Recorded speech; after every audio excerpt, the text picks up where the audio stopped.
40 साल पहले पाकिस्तान के मुतअल्लिका इदारों से नक्शा पास करके तारिक रोड कराची में मदीना मस्जिद कायम की गई। बाकायदा NOC गवर्नमेंट ने दी है, नॉन ऑब्जेक्शन सर्टिफिकेट मिली है, कोई एतराज नहीं है। उसके लिए जमीन मुहैया कराई गई है, पूरी तरतीब बनी है, 7 या 6 मंजिला मस्जिद है और आज से नहीं 40 साल पहले से कायम है।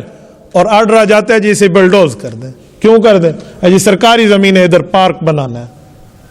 आपको पता है एहतियात इसी में है कि अगर अल्लाह का घर किसी जगह कायम कर दिया जाए ना गस्ब करके जमीन को, तो गस्ब करना कितना बड़ा गुनाह है। तो उस गासिब को जेल में डालें, लेकिन उस जमीन के पैसे उसके मालिक को दें और उसे कहो ये अल्लाह का घर बन गया, हम इसे तोड़ नहीं सकते। हम हर जाना जुर्माना कबूल करने पे तैयार हैं, लेकिन अल्लाह के घर की हिफाजत ऐसी है, जब एक बार अल्लाह का घर बन जाए उसे तोड़ा नहीं जा सकता। आज ये सरकारी सतह पे ऑर्डर हो, अदलिया इसमें इन्वॉल्व हो और सबसे बड़ा अदलिया के ओहदेदार बैठ के कहें इसे तोड़ के आप बना दें, पार्क बना दें। मैं एक सवाल कर रहा हूं, बल्कि 2 सवाल कर रहा हूं। अगर यही बात है तो फिर बाबरी मस्जिद का केस में हिंदू सच्चे हैं? उन्होंने मस्जिद को गिराया। पूरे हिंदुस्तान के मुसलमानों ने कहा हम अपने सब कुछ बेच के इसकी कीमत तुम्हें मुंह मांगी देने के लिए तैयार हैं, अल्लाह के घर को न तोड़ो। तो फिर बाबरी मस्जिद का केस हम किस सत्ता पे उठाएंगे? अगर आप भी मसाजिद को तोड़ना शुरू कर दें, हालांकि आपका किरदार यह है, अगर करक में जुल्म हुआ, मंदिर तोड़ा, उन्हें नहीं तोड़ना चाहिए तो उन्हें दूसरे की इबादतगाह को छेड़ा, तो आप मंदिर बनवाने के इफ्तिताह के लिए तो तशरीफ लेकर आ जाते हैं और आप मसाजिद के तोड़ने का हुक्म देते हैं। क्यों?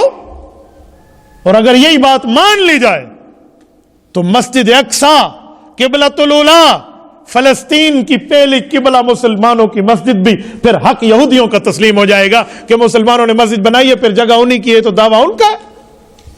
हालांकि ये दावा भी गलत है, लेकिन जो बज़ाहिर वो दावा कर रहे हैं उसकी बुनियाद पे तो फिर हम मस्जिद अक्सा भी दे दें, हम बाबरी मस्जिद भी दे दें, हम कौन सी मस्जिद की वकालत करेंगे? और मैं इस बात पे हैरान हूं, हमसे वोट लेने वाले नुमाइंदे, पूरे पाकिस्तान की आवाम से वोट लेने वाले कैंडिडेट्स असेंबली में गूंगे बन के बैठे। कल एक बोला है, मुफ्ती महमूद का पोता बोला है, बाकी कोई नहीं बोल सकता, बाकी खामोश है। तुमने मस्जिद के लिए कुछ नहीं करना, तुमने कलमा नहीं पढ़ा, तुम्हें इस्लाम की कोई वैल्यू और मामला समझ नहीं आता।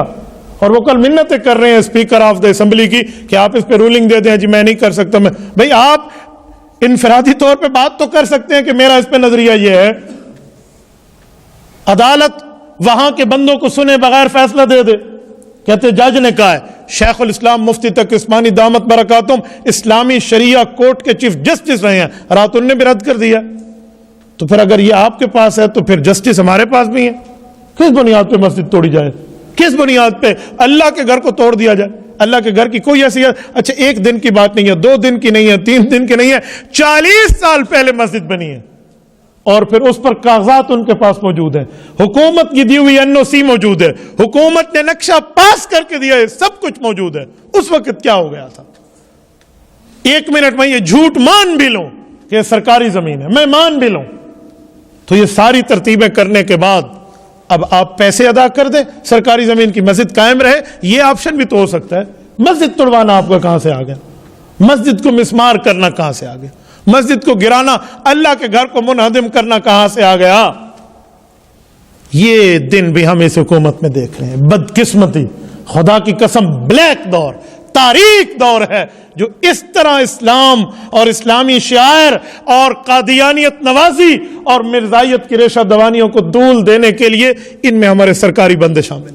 अल्लाह पाक निजात अता फरमाए, अल्लाह पाक इस्लाम की मदद फरमाए, नुसरत फरमाए और शरीयत इस्लामिया के साथ अल्लाह में वफादार रखे, रसूलुल्लाह की मोहब्बत